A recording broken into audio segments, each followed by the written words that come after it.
noite, meus irmãos. A graça e a paz do Senhor. Fica bravo comigo, não, Otávio? Eu desmonto seus trecos aqui tudo, né? Eu ainda nem peguei a mesinha aqui.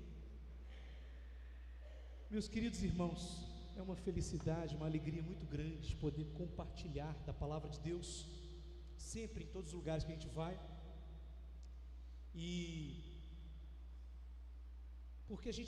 Porque eu acredito, e a igreja também acredita, que a palavra de Deus ela é viva e eficaz para a transformação das nossas vidas. Nesta noite nós vamos meditar no Salmo de número 19, e eu quero trazer um tema interessante, que o título da mensagem nesta noite é a pregação da lua, né? A pregação da lua. Acredite, meu querido e minha querida, a lua prega, e ela prega, e o sermão dela é um sermão bonito. A Carol está por aí? Ah, não, né?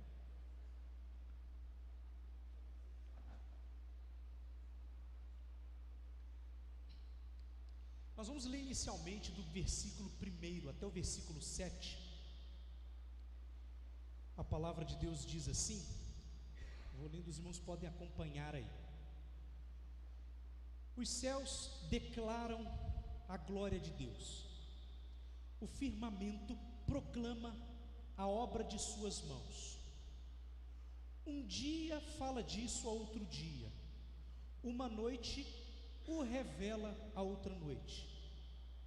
Sem discurso nem palavras não se ouve a sua voz, mas a sua voz ressoa por toda a terra, e as suas palavras até os confins do mundo. Nos céus ele armou uma tenda para o sol, que é como um noivo que sai de seu aposento e se lança em sua carreira com a alegria de um herói. Sai de uma extremidade dos céus e faz o seu trajeto até a outra, nada escapa ao seu calor.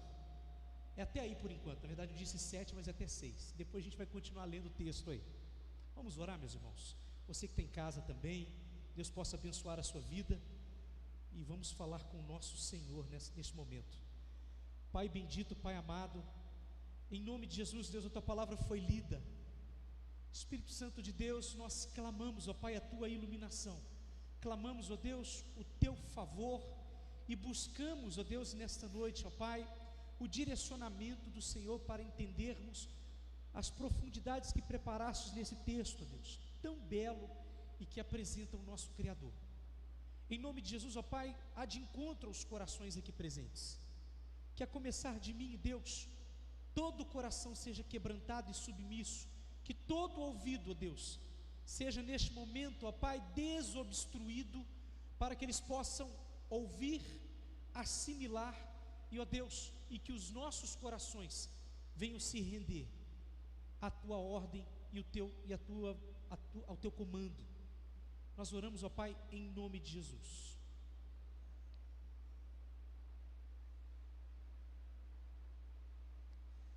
Tem uma literatura que ela não foi publicada. Eu quero ler um trecho dela. É um livro que não foi publicado. Diz assim: vocês viram o professor? Olha, deve estar no local de sempre, quando noite de lua cheia, disse uma voz no fundo, na penumbra, apontando para a parte sul da fortaleza, em direção ao topo da colina. O jovem tinha em mãos um fragmento de texto que despertou em si uma dúvida cruel. Como serão julgados os povos isolados, sem contato com o Evangelho? Como Deus pode ser considerado justo nisto? Subindo o monte, encontrou o professor assentado sobre uma cadeira, e os olhos atentos, fixos aos céus, em direção à lua, que sem olhar para trás, quebrou o silêncio, perguntando ao jovem: diga-me, Asaf, quando você olha para ela, para a lua, o que você consegue ouvir? O Salmo 19, meus irmãos, ele é um texto em qualidade de fragmento fundamental para a apologia da nossa fé, para a nossa defesa. Ele é utilizado para criar alguns termos técnicos na teologia, com a proposta de mostrar como Deus se revela à sua criação, ou na verdade, como Deus se revela a nós, humanos. E é interessante a gente pegar a parte lá, o versículo 1 e o versículo 2, né? Que vai dizer assim, que os céus declaram a glória de Deus e o firmamento proclama obra das suas mãos. Ou seja, quando Deus cria todas as coisas, e aqui está em atividade, é o que é chamado aí dessa abóbada, essa parte criada que a gente visualiza, ou seja, todo o universo, que para o homem realmente é um objeto de muita curiosidade e traz para a gente muita riqueza ao estudá-la, e que a gente fica às vezes bestificado com tamanha imensidão é meio redundante, né? Meio redundante, mas com imensidão, mas a riqueza que há nisso. Só que é interessante a gente entender, porque tem algumas traduções um pouquinho diferentes, como por exemplo a tradução de João Ferreira de Almeida, que vai dizer o versículo 2 que a gente tem aí, que um dia fala disso a outro dia, e uma noite o revela a outra noite. Ou seja, uma noite revela para outra noite coisas relacionadas à criação, que está revelando quem é esse Deus. O versículo 1 vai dizer que os céus, eles declaram, eles proclamam. E se há uma proclamação, ela de alguma forma é uma pregação. E isso é interessante a gente entender, porque quando chega no versículo 2, vai dizer que dia após dia, um dia passa essa informação para outro dia. E quando chega a noite, eles refletem essa proclamação também. Ou seja, uma noite vai mostrando a outra noite, vai revelando a outra noite conhecimento. E tem tradução que diz exatamente isso, ou seja, um dia anuncia outro dia, e uma noite revela conhecimento a outra noite. Enquanto, meus irmãos, a criação é feita, ela própria vai se mostrando e apresentando, apontando para o tamanho, a glória da perfeição dessa criação. Eles proclamam quem a criou. E quando a gente trabalha nessa situação, a gente chega a essa conclusão, de que se de fato uma noite revela conhecimento a outra noite, essa outra noite, por exemplo, a noite que estamos neste momento vivendo, ela recebe da noite anterior informações que ela recebeu da anterior, e informações que ela recebeu do anterior, e nós não vamos parar nunca até chegar no momento em que foram criados.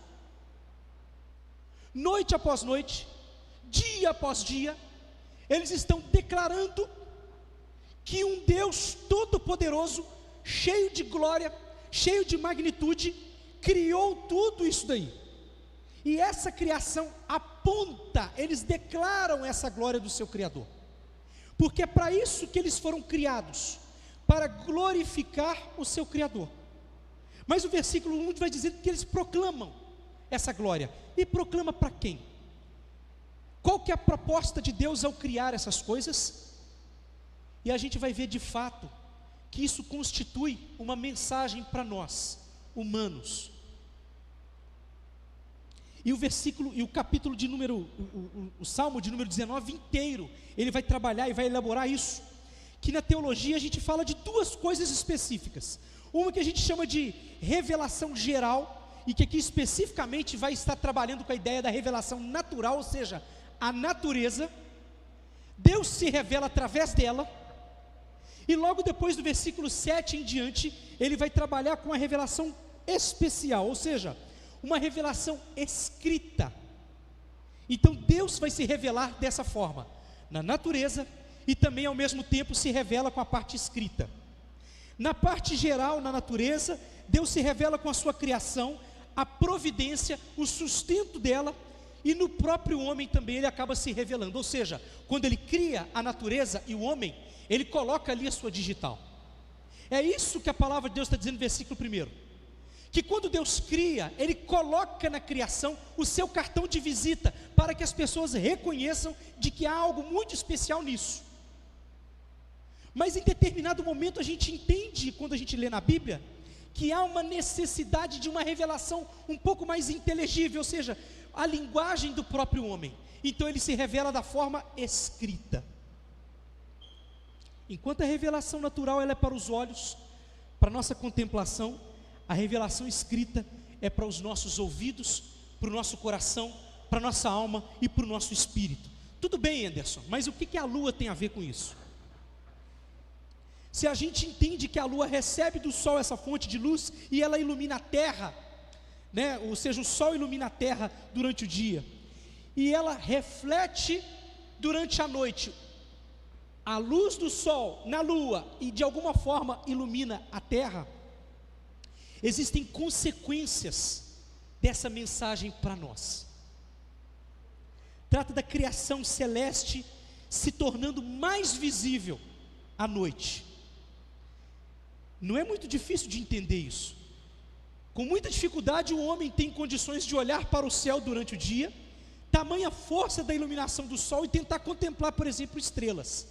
À noite, quando essa iluminação é um pouquinho mais fraca, a gente consegue realmente vislumbrar e deslumbrar dessa criação, dessa assinatura de Deus na perfeição de tudo aquilo que Ele cria, para poder adorá-lo e para poder avisar aos homens. E há uma repetição dessa mensagem noite após noite, ou seja, ela revela conhecimento a outra noite. Mas o versículo de número 3 vai dizer que é uma pregação sem palavras, é um discurso que não tem palavras, ou seja, não se ouve a sua voz. Aliás, se você subir no monte, no topo de uma colina e escutar a lua falando de fato, corre de lá, meu querido, não é normal. Mas sem palavras e sem discurso, ela está pregando. A noite traz revelações, ela prega um sermão, ela clama. E o conteúdo da pregação da lua é um só: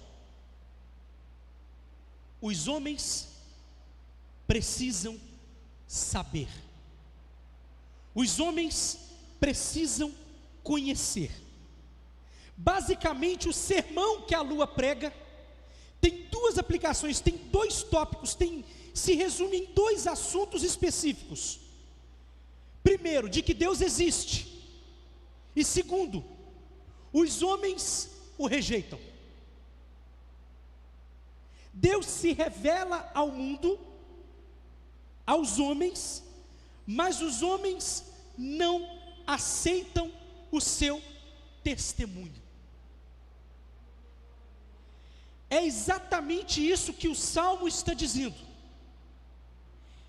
É exatamente isso que esse texto de Davi vai ensinar para mim e para você. Quando contemplarmos as belezas de Deus na criação, eles têm essa proposta de mostrar para o homem que por trás de toda essa magnitude da criação, existe alguém que arquitetou tudo isso e pela voz, pela palavra, trouxe à existência de forma imaterial tudo que existe, para poder apresentar ao homem que tudo que é sustentado pelo universo e pela natureza, há um Criador que tem todas as coisas na palma de suas mãos, sem perder o controle. Irmãos, o Salmo 19 é uma poesia belíssima, é muito bonita, mas a mensagem que tem por detrás disso é uma mensagem ao mesmo tempo boa para aqueles que são puros, e uma mensagem de juízo para aqueles que não querem de fato reconhecer que Deus, como Criador, colocou todas as coisas em seu devido lugar e as sustenta. E essa é a pregação da lua.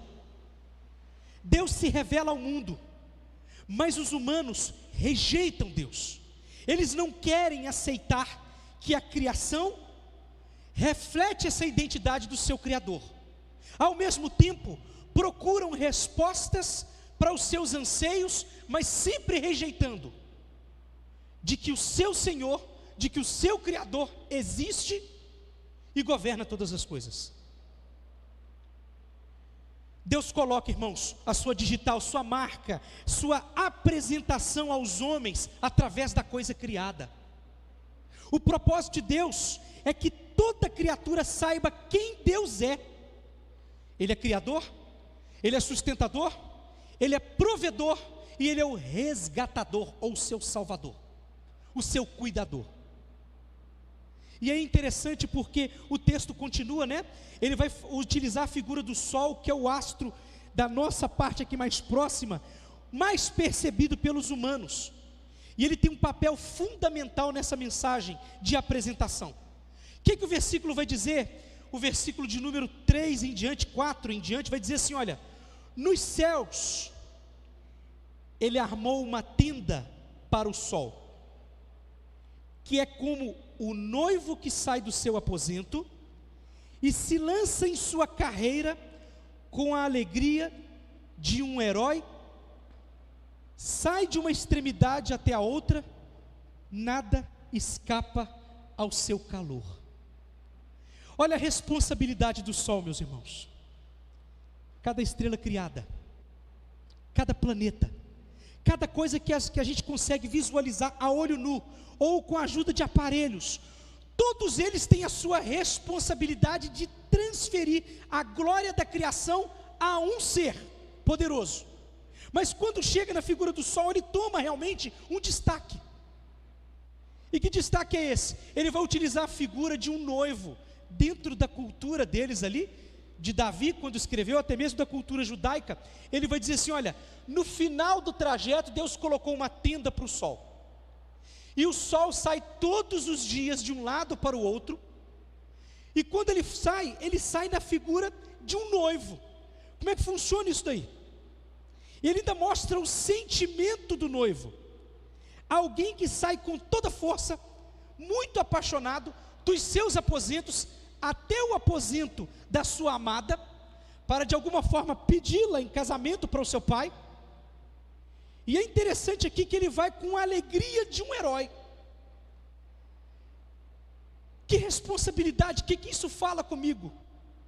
Vai dizer exatamente que a força com a qual o sol todos os dias faz o seu trajeto, é para poder mostrar a todos os homens, que por trás disso, há alguém com a alegria desse herói, apaixonado pela sua criação, e pelo ser que ele veio resgatar. E ainda vai dizer mais ainda, que nada escapa ao seu calor. Ou seja, todos os humanos são de alguma forma beneficiados e também maltratados pelo poderio da força do sol. O que isso representa para nós? Nenhum homem fica de fora de ser avisado de que o seu Criador existe.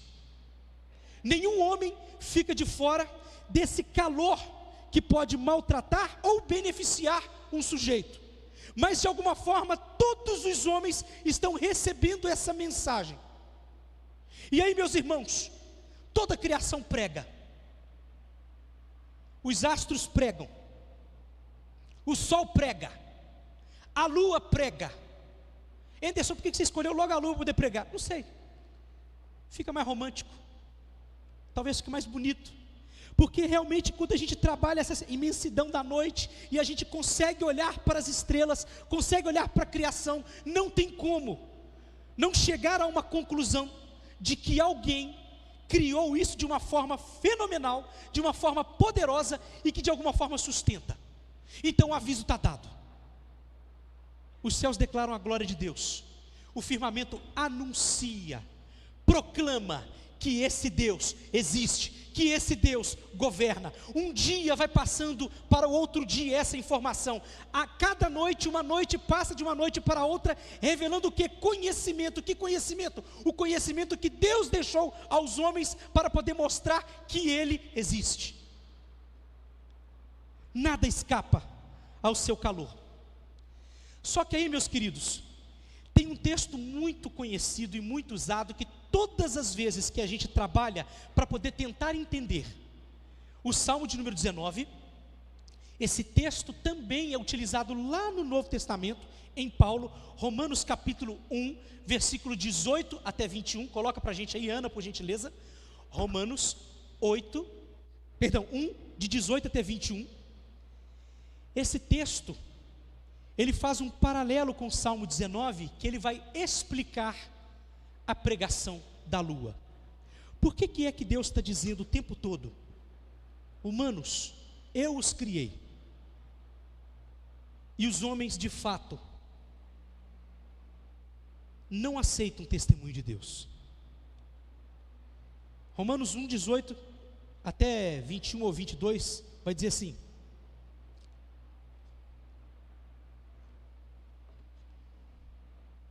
portanto, a ira de Deus é revelada dos céus contra toda a impiedade e injustiça dos homens. O que eles fazem? Que eles suprimem a verdade pela injustiça. Pois o que de Deus se pôde conhecer é manifesto entre eles. Por quê? Porque Deus lhes manifestou. Pois desde a criação do mundo, os atributos invisíveis de Deus, seu eterno poder e a sua natureza divina, têm sido vistos claramente. Olha a ênfase, têm sido vistos claramente, sendo o quê? Compreendidos por meio das coisas criadas, de forma que tais homens são indesculpáveis. Por quê? Tendo conhecido a Deus, não o glorificaram como Deus, nem lhe renderam graças, mas os seus pensamentos tornaram-se fúteis e o coração insensato deles obscureceu-se.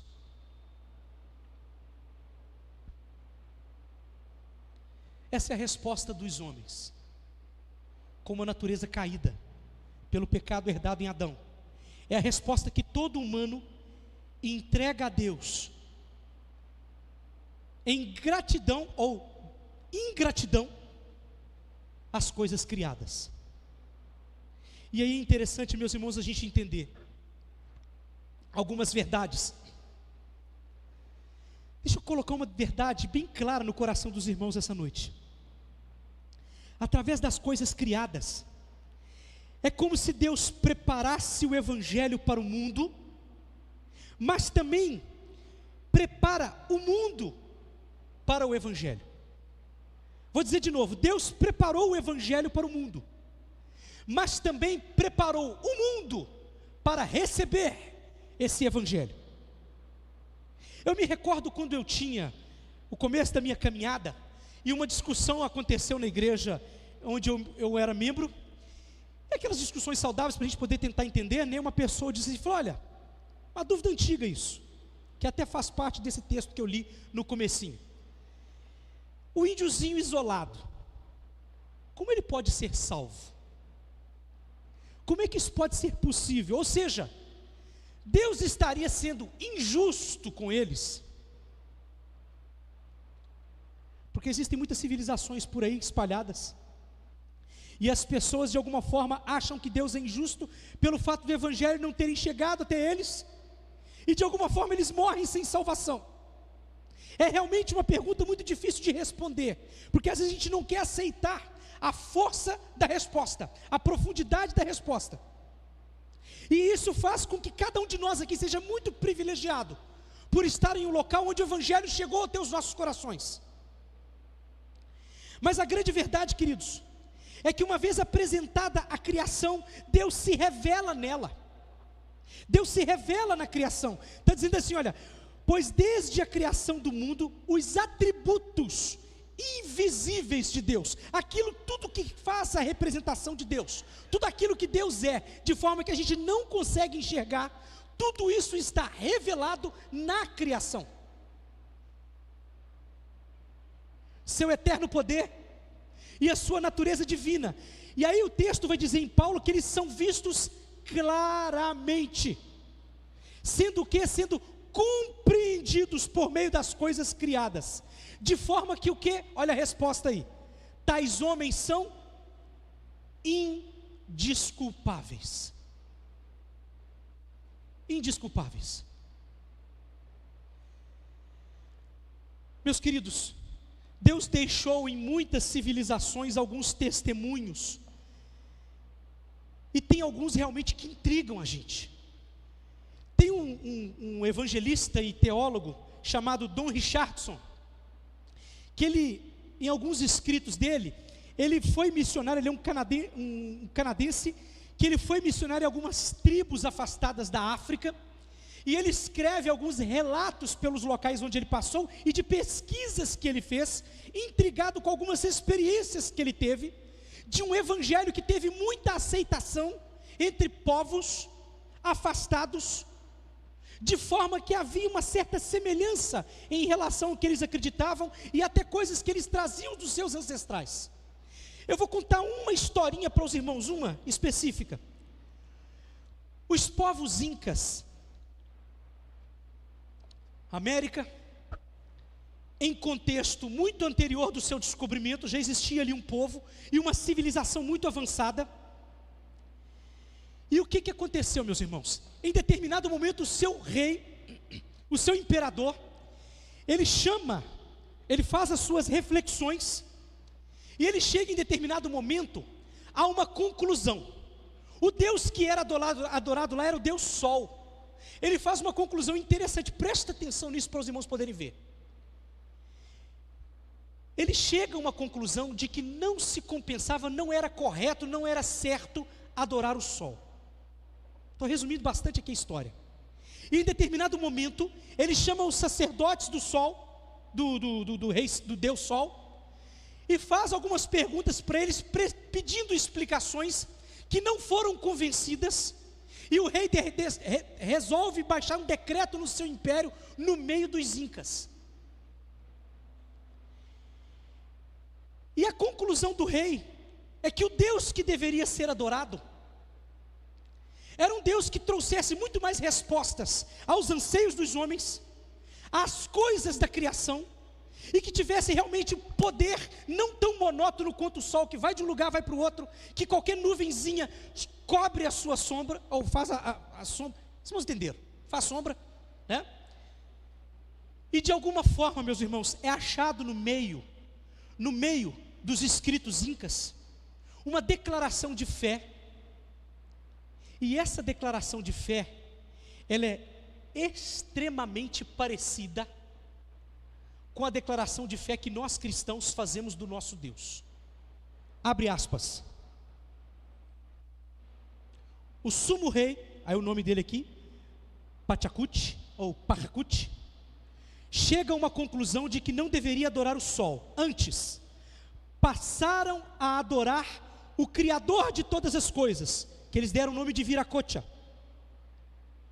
e traçaram um perfil dos atributos desse Deus, com enormes semelhanças ao Deus da Bíblia.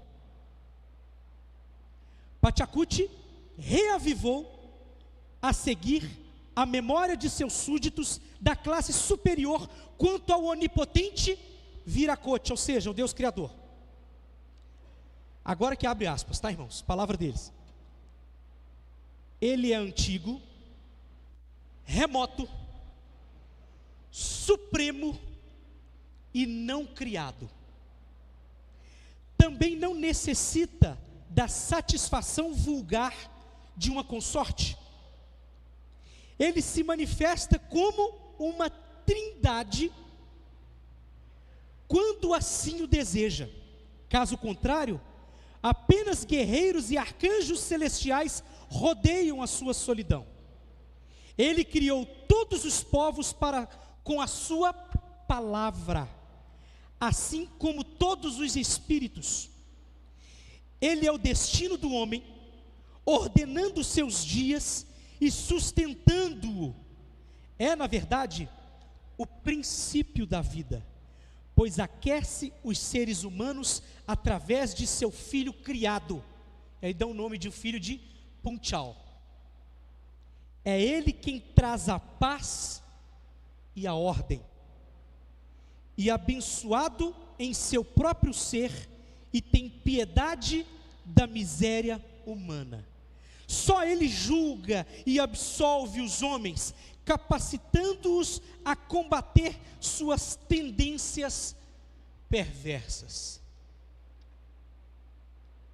Meus irmãos, quando acharam isso numa civilização que nunca teve contato com a teologia cristã, nunca teve contato com a teologia bíblica, os estudiosos, os missionários, os teólogos ficaram completamente sem palavras, porque quem estuda um pouquinho sabe que a comunidade inca, ou seja, os povos incas, eles estavam completamente isolados, que para se chegar até o local, a dificuldade era muito grande, a fortaleza era muito fechada. Tempos depois, e muito tempo depois, é que a América foi alcançada. A pergunta é: quem pregou para esse homem? Quem pregou para esse rei? E outros testemunhos semelhantes a esses são espalhados pela terra, como por exemplo o povo Gedel na Etiópia, que teve uma visão profética de 2 missionários que se chegavam até lá. Ou por exemplo os povos Mbaka, da República Centro-Africana, que também tiveram uma situação semelhante. Ou os povos atenienses, os atenienses mesmos, que lá em Atos capítulo 17, o apóstolo Paulo vê ao Deus desconhecido um altar. Aquela situação tem toda uma resposta, uma história a partir daí. Ou então simplesmente dentro de um contexto bíblico, como se encontra no meio da civilização dos cananeus, Melquisedeque se encontrando com Abraão. Quem era esse Melquisedeque? Quem pregou a ele para que entregasse para Abraão, compartilhasse com ele pão e vinho, e Abraão lhe entregasse os despojos da guerra, o seu dízimo, e que no Novo Testamento ele foi comparado a um tipo de Cristo. Enfim, eu quero deixar muito claro, ainda mais porque está gravando, que não há como ter salvação a não ser pelo nome de Cristo. Mas o meu propósito em mostrar essas situações é para poder comprovar para os irmãos, aqueles que nos escutam, que a criação prega que Deus é o Criador, e os homens rejeitam a sua pregação. Deus deixa a sua digital e as suas marcas, e Ele prepara o mundo para esse evangelho. Só que tem um problema muito sério. Qual que é o problema sério?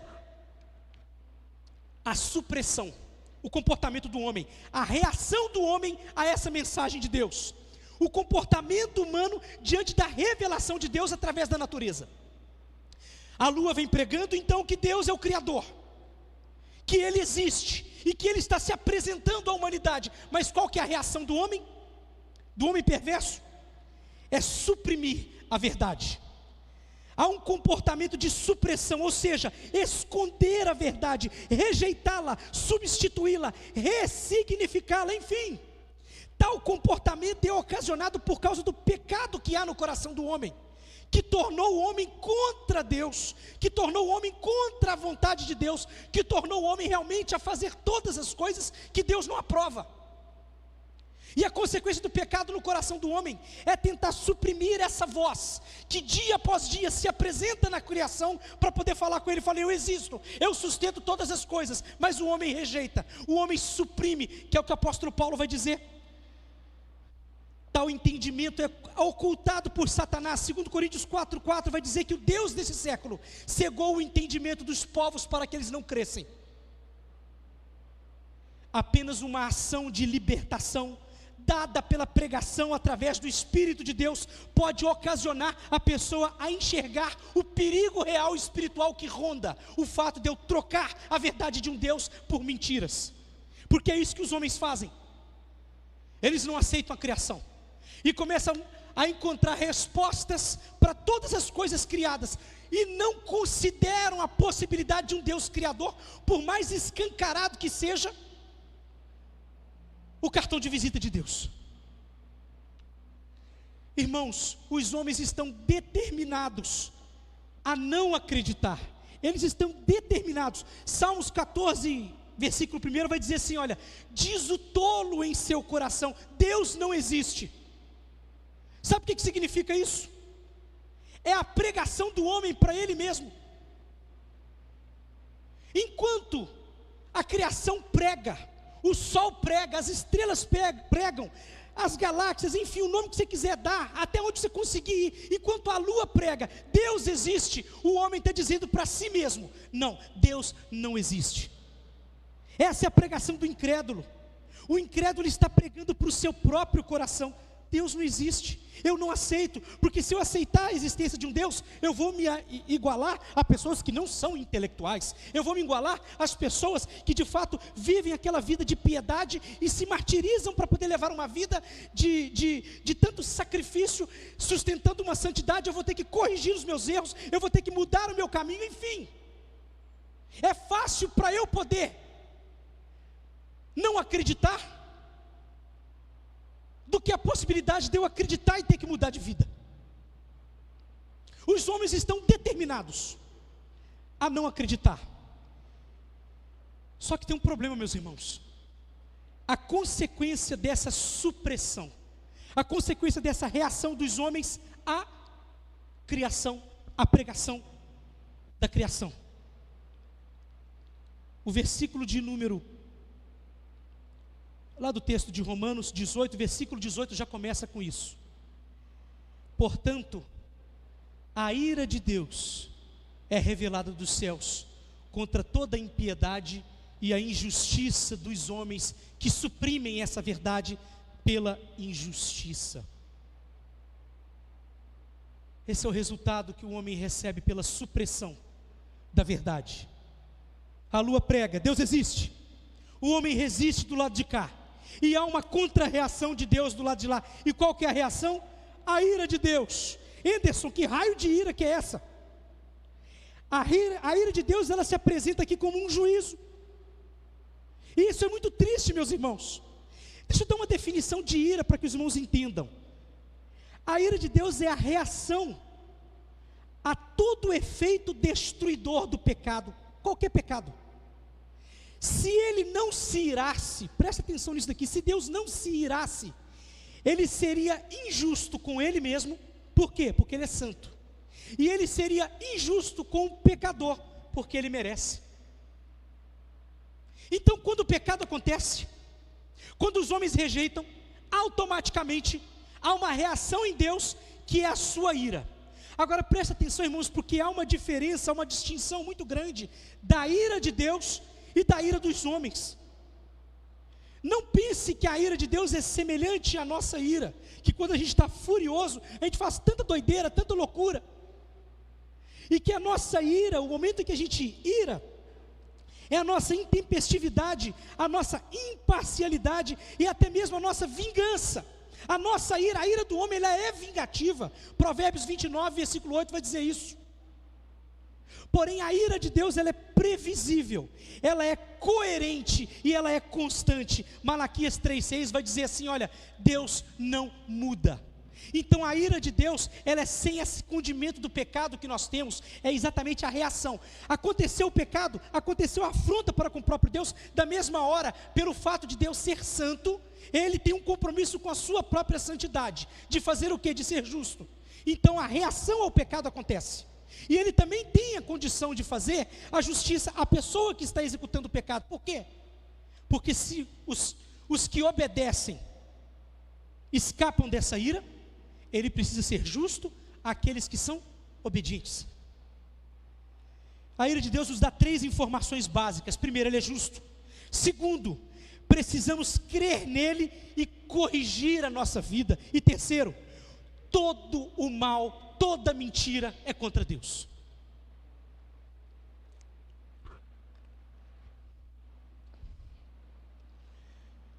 A lua prega, meus irmãos, o tempo todo. Deus existe, os homens rejeitam. Só que há uma situação interessante no Salmo 19 de novo, coloca para a gente por gentileza, a partir do versículo 7, para a gente poder concluir. Entra em atividade a revelação especial. Entra em atividade a revelação escrita. Porque por revelação especial a gente entende que é a forma como Deus se revela de maneira mais específica, de maneira mais eficaz, porque trata do seu plano redentor através da encarnação de Cristo e sua missão, que são relatados na Bíblia, a palavra de Deus em uma linguagem humana. Em outras palavras, meus irmãos, Deus deixa sua marca registrada na criação. Os homens rejeitam, por causa do pecado que há no coração deles. E Deus automaticamente já providencia para o homem uma revelação muito mais eficaz, uma revelação muito mais forte, uma revelação na linguagem do homem, uma revelação de fato que comunica a criatura, ao homem que é o objeto da sua salvação, comunica com ele de uma forma muito mais clara e muito mais poderosa, porque junto com a proclamação da palavra, existe a ação do Espírito Santo convencendo esses homens, até o ponto deles acreditarem que quando a lua fala, a verdade. Diz assim, a partir do versículo 7, olha a revelação especial de Deus, a revelação escrita. Versículo 7 do Salmo 19 vai dizer assim, olha: a lei do Senhor é perfeita, e o que ela faz? Revigora a alma. Os testemunhos do Senhor são dignos de confiança, e tornam sábios os inexperientes. Os preceitos do Senhor são justos, e o que eles fazem? Eles dão alegria ao coração. Os mandamentos do Senhor são límpidos, e trazem luz aos olhos, iluminação, para o homem poder andar. O temor do Senhor é puro e dura para sempre. As ordenanças do Senhor são verdadeiras, são todas elas justas, são mais desejáveis do que o ouro, do que muito ouro puro, são mais doces do que mel, do que as gotas do favo. Por elas o teu servo é advertido. Há grande recompensa em obedecer-lhes. Quem pode discernir os próprios erros? Absolve-me dos que desconheço. Também guarda o teu servo dos pecados intencionais, que eles não me dominem. Então serei íntegro, inocente de grande transgressão. Que as palavras da minha boca e a meditação do meu coração sejam agradáveis a ti, Senhor, minha rocha e meu resgatador.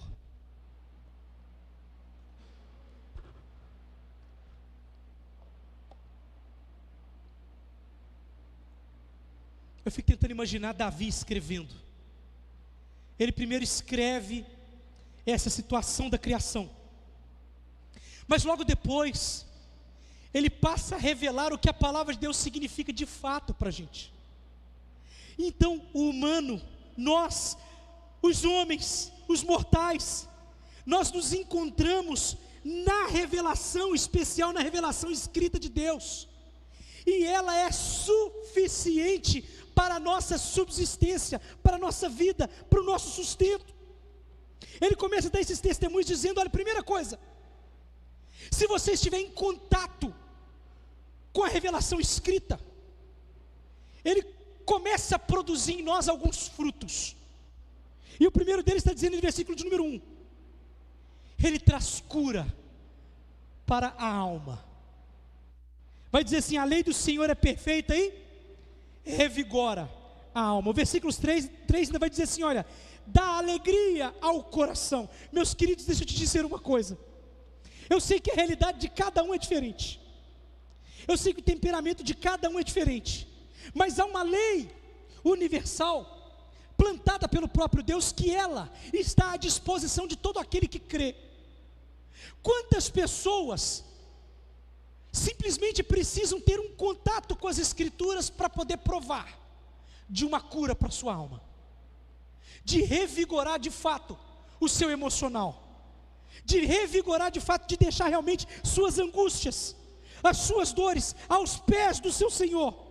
Por quê? Porque vai dizer que a palavra de Deus, ela traz alegria ao coração, ela revigora a alma. E quantos irmãos de repente têm testemunhos aqui para dizer que em dias muito difíceis, dias de muita angústia, dias de muita dor, já tiveram uma experiência de terem suas vidas revigoradas na experiência e do contato que tiveram com a palavra de Deus. Por quê?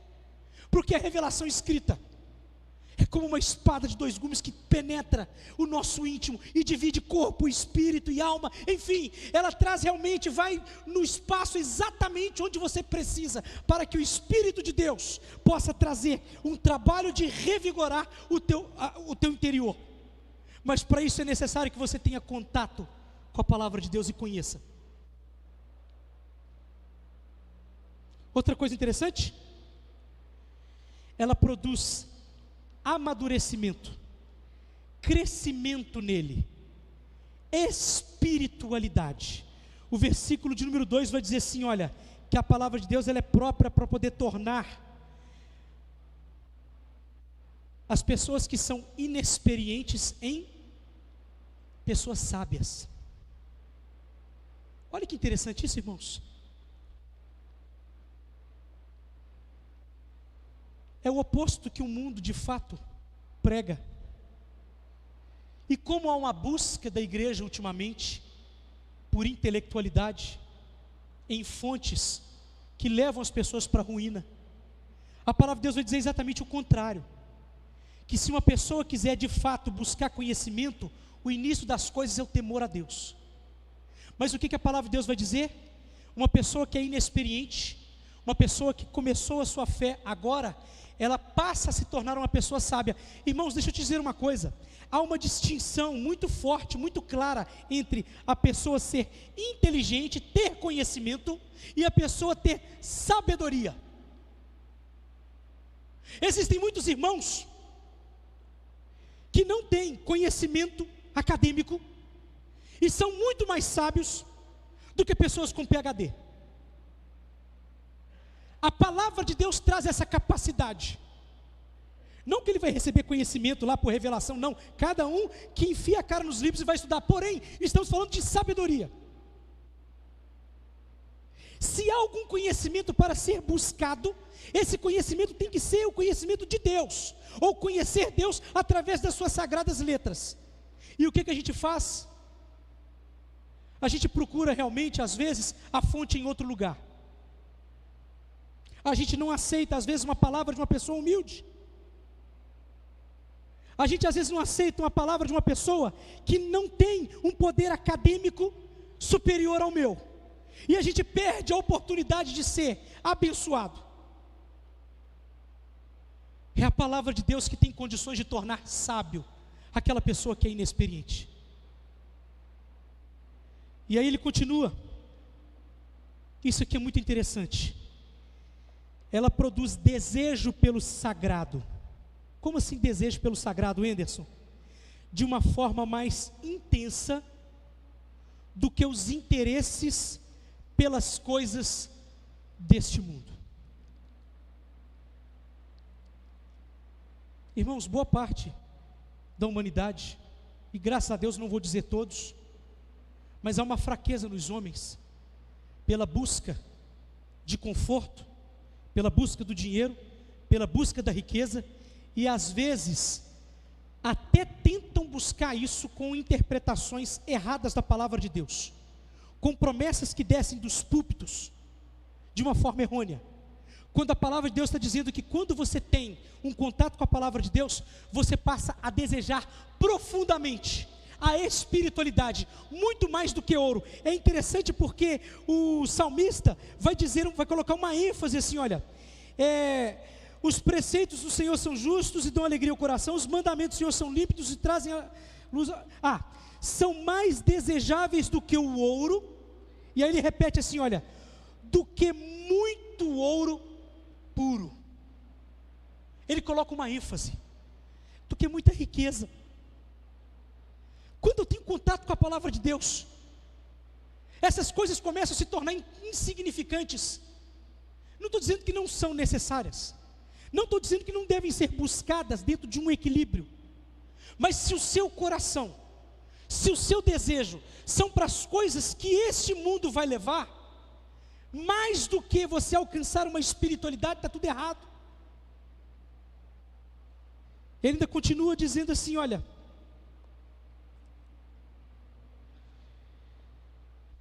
que essa palavra também ela é importante para quê, irmãos? Para a repreensão, para o conserto, para a disciplina, para eu poder analisar o meu caminhar.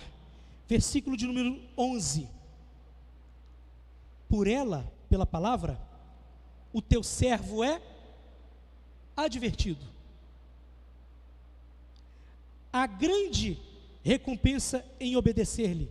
Versículo 12, ainda vai dizer assim: quem pode discernir seus próprios erros? Irmãos, a função da palavra de Deus é nos limpar. Eu leio a palavra de Deus, vejo as coisas que são importantes para Deus, que são sagradas, me submeto a ela, e começa um processo de o Espírito de Deus limpar o meu ser, santificando-me. O próprio Jesus Cristo chegou a dizer para os seus discípulos que se tornaram apóstolos: vocês já estão limpos pelas palavras que eu vos tenho falado. Sabe o que eu aprendo com isso, meus irmãos? A disciplina, ela faz parte da vida de um cristão que quer se tornar maduro.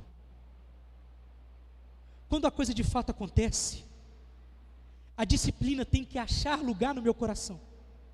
Porque se eu não fizer uma autoanálise, olha o que ele está dizendo, olha como que o salmista mostra, olha, a tua palavra tem a capacidade de fazer com que eu olhe para o meu interior, e comece a ver tudo que eu preciso mudar, não o que o outro precisa mudar, não aquele que faz a intempestividade para comigo, ou aquele que de fato tem a vida realmente complicada, e quer fazer com que outras pessoas se compliquem em seus caminhos, não é para o outro, é para mim.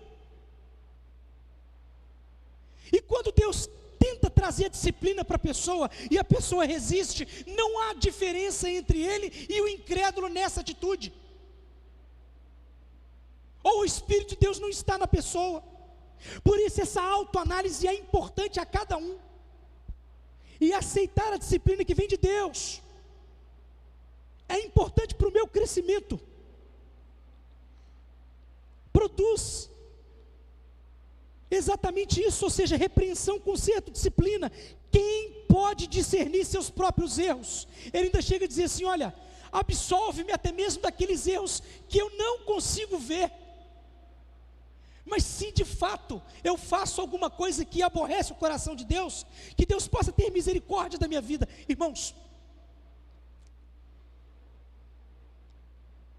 é impossível uma pessoa se aproximar de Deus e desenvolver uma santidade, e desenvolver um amadurecimento espiritual, e quanto mais ele se aproxima de Deus, mais ele consegue enxergar que ele precisa de conserto. Quanto mais eu me aproximo do Senhor, eu consigo enxergar que eu sou miserável e careço do perdão dele. As pessoas que não chegam a essa conclusão, ou não se aproximam de Deus pela sua palavra, ou simplesmente estão tão distantes, que o próprio pecado tem cegado o entendimento para poder enxergar. Quanto mais humilde a pessoa é, significa que ela está próxima de Deus, e essa humildade é uma humildade que faz eu me humilhar diante do Senhor, ser obediente à palavra dEle. E para poder fechar, vai produzir desejo pela integridade e pela santidade. Versículos 12 e 13, absolve-me dos que desconheço, ou seja, dos pecados que eu desconheço.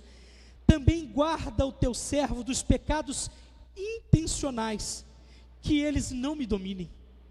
Então serei íntegro, inocente de grande transgressão.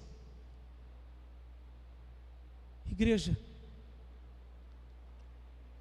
ou o nosso coração deseje ardentemente lutar contra os nossos erros e obedecer a Deus, ou não há diferença entre nós e o incrédulo. Essa revelação escrita, essa revelação especial, ela tem a proposta final de produzir nos homens o quê? Salvação. Olha como que o versículo 14 termina: que as palavras da minha boca e a meditação do meu coração sejam agradáveis a ti, minha rocha e meu resgatador.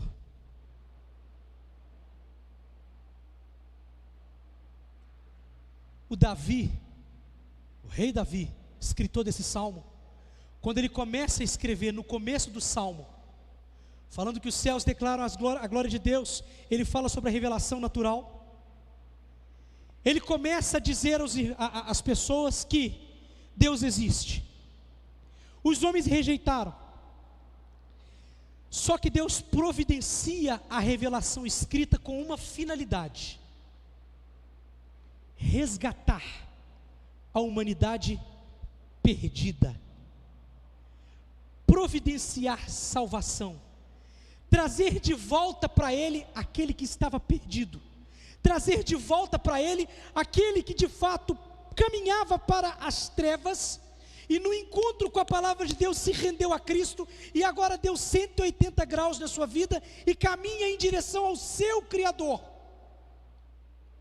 A lua prega, a natureza prega, mas o desejo de Deus é que a igreja dele transmita a palavra de salvação, que é o meio eficaz para que os povos sejam salvos.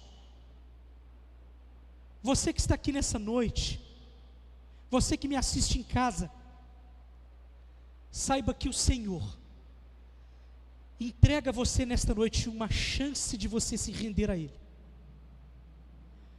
porque o motivo pelo qual Ele criou todas as coisas, a Bíblia vai dizer que Ele se esvaziou da glória dEle. Se a gente olha para a natureza e vê glória na natureza, uma coisa inalcançável, imagina aquele que a criou. Mas deixa eu dizer o amor de Deus por você. Ele deixou de lado toda essa glória e se humilhou numa condição de humano. Sabe para quê? Para resgatar a tua vida, para que você de fato entenda que há uma necessidade de se voltar para Ele e glorificá-lo como Ele merece. Amém? Vamos ficar em pé, vamos orar.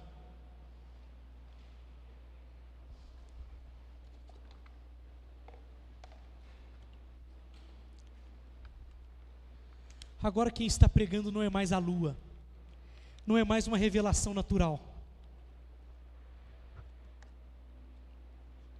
é o Espírito Santo de Deus através da igreja.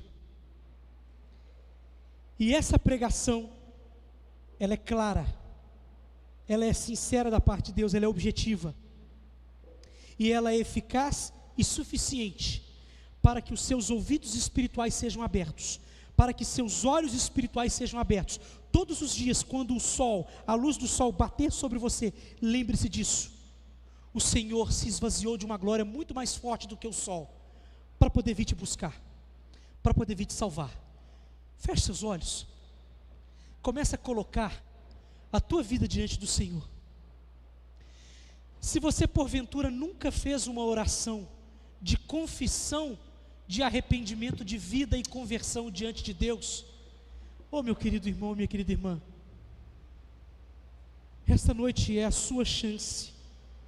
Pode ser que não haja outras, e você precisa se entregar ao Senhor,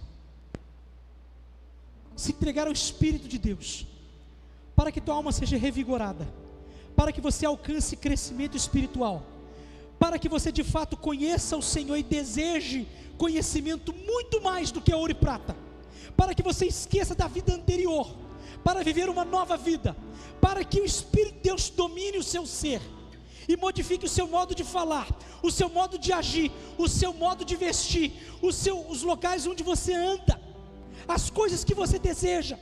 Mas para isso você precisa dar um passo de fé, escutar a pregação, não da lua apenas, mas do Espírito de Deus que está falando ao teu coração neste momento. A palavra de Deus diz: se hoje ouvirdes a voz de Deus, não endureçais o seu coração. Espírito de Deus, em nome de Jesus Cristo, começa a falar aos corações aqui presentes, Pai, para que o teu nome seja glorificado no coração deles, para que a salvação, ó Pai, venha fortemente e eficazmente penetrar esse coração. Senhor amado, em nome de Jesus Cristo, ó Pai, abra os olhos espirituais, que toda cegueira que Satanás colocou, cegando o entendimento, ó Pai, seja nesse momento, pelo poder do Teu Espírito, destruído e despedaçado, para que essa pessoa possa se render, Deus, diante da Tua glória. Venha compreender, ó Pai, que a Tua ira deva ser desviada, para que o juízo do Senhor não se achegue à vida dela, Pai. E que todo sentimento de achar que essa conversa é loucura, seja despedaçada pelo Teu Santo Espírito nessa hora. Senhor, em nome de Jesus, que a Tua salvação se achegue a esse coração, que a Tua salvação, ó Pai, se achegue à vida desses irmãos, dessas pessoas, ó Pai. E aquele que porventura, meu Deus, precisa de um refrigério para a alma, ainda que já convertido, ó Deus, que em nome de Jesus Cristo essa palavra seja verdade, em dizendo que a palavra do Senhor, a lei do Senhor, ela revigora a alma, ela traz alegria ao coração. Traga conserto nessa noite, Espírito de Deus. Perdoa pecados, ó Pai. Em nome de Jesus Cristo, traga libertação. Faça a Tua vontade, Espírito de Deus, nos corações. E que essas vidas sejam rendidas aos Teus pés. Em nome de Jesus. Em nome de Jesus. Em nome de Jesus. Vamos cantar? Vamos cantar.